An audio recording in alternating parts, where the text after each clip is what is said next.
Hi everyone and welcome back to my Consultants Explorer channel.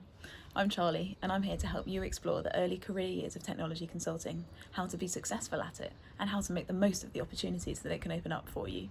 I spent 8.5 years at Accenture, building the most incredible launchpad for my own career, and now I get to choose what I work on, whenever and wherever I want to in the world. And that's the kind of freedom I can help you find in your journey, which starts just as mine did in technology consulting. Today we're going to walk through a day in the life of a consultant to get a sense of the kind of things that they might work on and also the ups and downs that they might experience. You have to get up at 5 a.m. to get to client site. You've been on this project for 5 months now, so this Monday morning regime is getting a little bit tedious. You kind of regret renting an apartment right next to your consultant office because you're hardly ever there, and you have to cross the whole of London to get to the train station that gets you out to client site.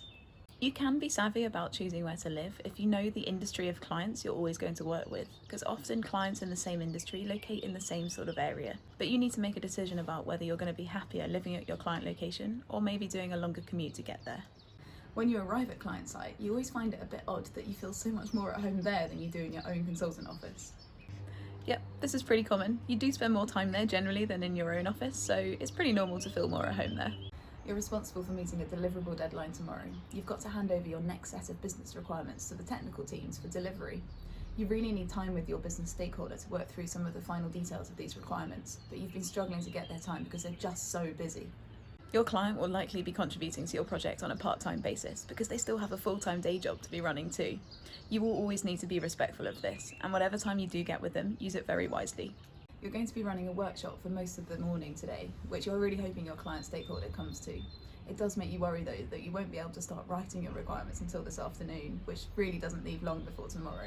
The best way to approach this is to run the workshop in a way that means you can capture the requirements as much as you can as you go. Potentially your analyst can help you do this. You're hoping your analyst can support you during the workshop, but you're finding it a little bit tricky because they seem to resent the fact that they're being managed by someone that isn't older than them, even though you have more experience than them. This is just something they're going to have to get used to. There are very senior people who are also very young, and they just climb the ladder faster than everyone else because they're brilliant at their job. Age really isn't a thing in the workplace. Experience and talent is much more important. The workshop is done now, and you're looking forward to the quick walk to the canteen because it will be a breath of fresh air. It's the simple pleasures sometimes. Hopefully that fresh air will help you feel a little bit more awake as well after your workshop. They can be so draining, especially when you're leading them. After a quick bite to eat, you're back at your desk to carry on with requirement capture. Your analyst has actually done a pretty good job during the workshop of capturing some of the details, so this is definitely helpful. Agreeing a structured template with your analyst beforehand can often help ensure that their output is as you need. Then it's just about ensuring they understand all the context during the workshop as you go, which you can often do as a verbal wrap-up after each key point. You're worried your UX designer isn't on track for your joint handover deadline. They're supposed to be creating lots of screen mock-ups to help the tech team really visualise the requirements that you're writing. If you're worried about this, you should first speak directly to your UX designer and ask them about expected time to complete. If you're still worried, one or both of you can raise the risk to your manager, who might be able to help find a resolution. You're really trying to concentrate on writing these requirements, but loads of distracting messages keep coming in from the tech teams. The last batch of requirements you handed over to those tech teams have now been built, and that functionality is currently being tested by business users. But the functionality isn't working properly, so the tech teams keep coming to you to ask you how it should work. This is tough because you're having to split your focus between 2 different release trains at once. It's great practice for the future though, because the further up the career ladder you go, the more different plates you'll need to be able to spin. Today though, this is stressful, and given your looming deadline tomorrow, perhaps there's someone else that can help you. Maybe either your analyst or even your client stakeholder could answer these questions so that you could keep your head down on requirements. Every so often, the senior lead on your client account, a colleague of yours, seems to walk into your project team seating area just to have a look at what's going on. You always wonder to yourself, what is it that he does with his time, given that he seems to be able to take a walk whenever he wants to? These people genuinely work really hard. You won't get much insight into it until you're more senior yourself, but generally it's things like people management or more confidential business matters, like meeting sales targets or organising specific client events. It's nearing the end of the day now, and so you have to join the daily stand-up call to give your update to your manager. It's getting a bit tedious now. You kind of resent having to join this call, but at least there's always an opportunity to raise a risk. You decide to raise your concern about UX. Daily stand-ups are one popular way of keeping the whole team in sync the whole time. Sometimes important things crop up in conversation that you would never have actually thought to plan to talk about. Other times there isn't too much to talk about at all, and you can just wrap up pretty quickly. Your manager is freshly promoted and seems to be micromanaging you a lot, and you really don't love that. You decide you definitely won't do that to your analyst. Generally, micromanagement is a result of either lack of confidence or lack of experience. There might be ways that you learn over time to help your manager feel a little bit more comfortable with what's going on, but for now, use it as a learning experience for yourself to decide what you do and don't want to do when you manage people. There's one final call in your diary. It's about an event that you're organising next week as part of the community stream that you run for your department. It stresses you out a little bit that it will take even more time out of requirement writing, so you make the decision to postpone it to Wednesday after your deadline has passed. Great idea. That call is definitely lower priority than your client deadline, and there is no harm done at all in moving it back a day or two. It's now 6 p.m. and you really want to get back to your hotel because you're feeling really wiped, as you always do on a Monday after such an early start. You estimate you have another half an hour or so of requirement writing to do, and so you realise that you could do that over dinner at your hotel.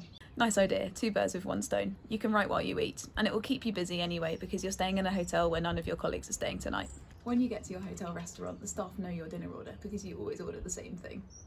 Yep, making decisions when you're tired is hard, and this kind of thing makes it so much easier. Before you can switch off for the night, you need to process some expenses for your taxis, trains and hotels over the last couple of weeks. You want to get repaid as soon as you possibly can because you're planning a really nice holiday and you need the cash. Getting into a routine with your expenses is definitely the right thing to do because the longer you leave it, the harder it becomes. The bigger the receipt pile, the longer it will take you, so it's generally much more effective to just do it as you go. This is going to be your first holiday in quite a long time, and you're a little bit worried about taking it because it's during a project phase that's important to you, but you haven't been able to find a great time to take a holiday for the last year or so.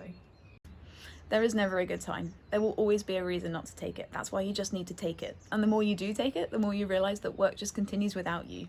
In some instances, it will enable your juniors to take a step up in a way that they wouldn't be able to do if you were there. So take a break when you need it. It's great for your own health, and it means that you'll be more productive when you get back.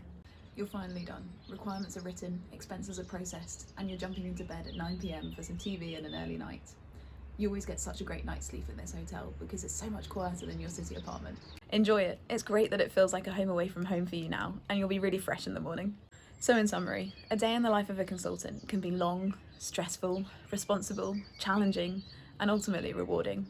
You've taken a step up in responsibility since your analyst days, but you still have air cover from management when you need it. You can sense how much you're growing and developing every single day, and thinking back to your previous client, you're so happy with how much more you know now. Keep going. You're on an amazing journey and there are great things to come. So I hope that's been insightful for you. Please let me know by liking the video, and if you'd like to see what I post next, then definitely subscribe to my channel. Social media links are below if you'd like those, and if you have any questions, then please use the comments below and I'll do my best to answer absolutely everything. In the meantime, thank you so much for listening. I hope you have a great day and I wish you all the best with your exploring.